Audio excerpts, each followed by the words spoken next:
एक 10 साल का बच्चा जो अखबार बेचता था, आगे चलकर वो बना भारत का राष्ट्रपति।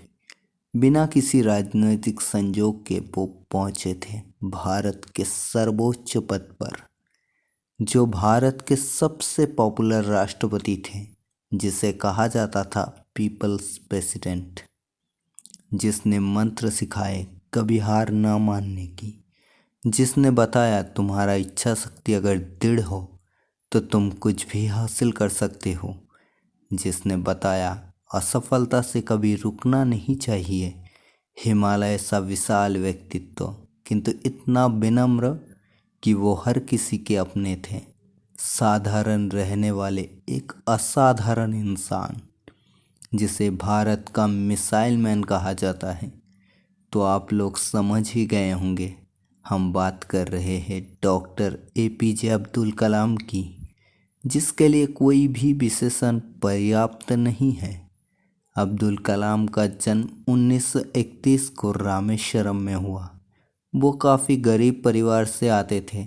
अपने परिवार के मदद करने के लिए उन्होंने 10 साल के उम्र में ही अखबार बेचना शुरू कर दिया था।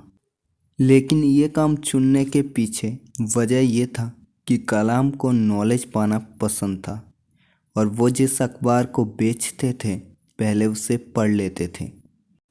कलाम एक फाइटर पायलट बनना चाहते थे, और उसने इसके लिए तैयारी भी किया था, और उन्होंने इंटरव्यू भी दिया। 9 लोग सिलेक्ट होना था।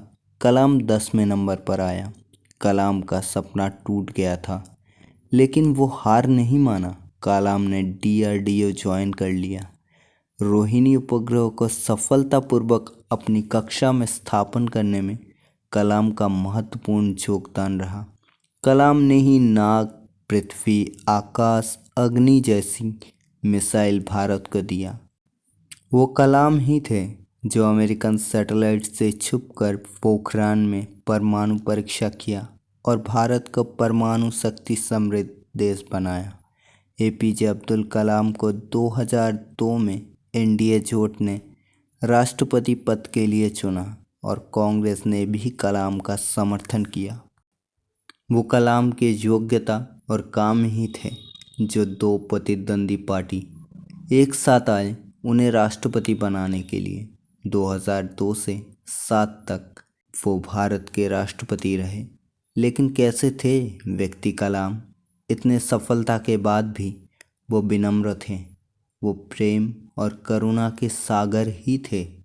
राष्ट्रपति बनने के बाद भी वो अपने जूता का लेस खुद ही बांधते थे। उन्हें पसंद नहीं था कोई और उनके जूते के लेस बांध दे।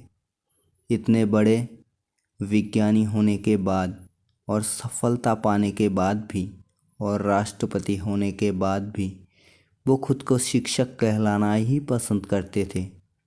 जब अग्नि मिसाइल के काम चल रहा था तो एक दिन कलाम के एक जूनियर आकर उनसे कहा, आज मुझे अपने बच्चों को एग्जीबिशन दिखाने ले जाना है, तो मुझे थोड़ा जल्दी छुट्टी चाहिए। तो कलाम ने खुशी खुशी छुट्टी दे दी। लेकिन वो आदमी अपने काम में इतना डूब गया कि सब कुछ भूल गया। रात को जब वो घर पहुँचे तो चौंक गया ये सुनकर कि कलाम सर ने खुद आकर उनके बच्चों को एग्जीबिशन घुमा कर लाया है। कलाम को बच्चों से बड़ा प्रेम था। वो कभी बच्चों को निराश नहीं करते थे। एक बार जब कलाम राष्ट्रपति थे तो उन्होंने अपने परिवार को 52 लोगों को राष्ट्रपति भवन में इनवाइट किया। वो लोग 8 दिन तक राष्ट्रपति भवन में रहे। उन्हें लाने के लिए राष्ट्रपति भवन की कोई गाड़ी नहीं गया था। वो टैक्सी में राष्ट्रपति भवन आए थे, जिसका इंतज़ाम कलाम ने ही किया था। 8 दिन रहने के बाद जब वो लोग वापस चले गए तो कलाम ने जानकारी ली इस 8 दिन में कितना खर्च हुआ। फिर उन्होंने अपनी व्यक्तिगत अकाउंट से 3.5 लाख के चेक कट कर राष्ट्रपति भवन के ऑफिस में जमा कर दिया। वो कभी भी अपने पद का फ़ायदा नहीं उठाना चाहते थे।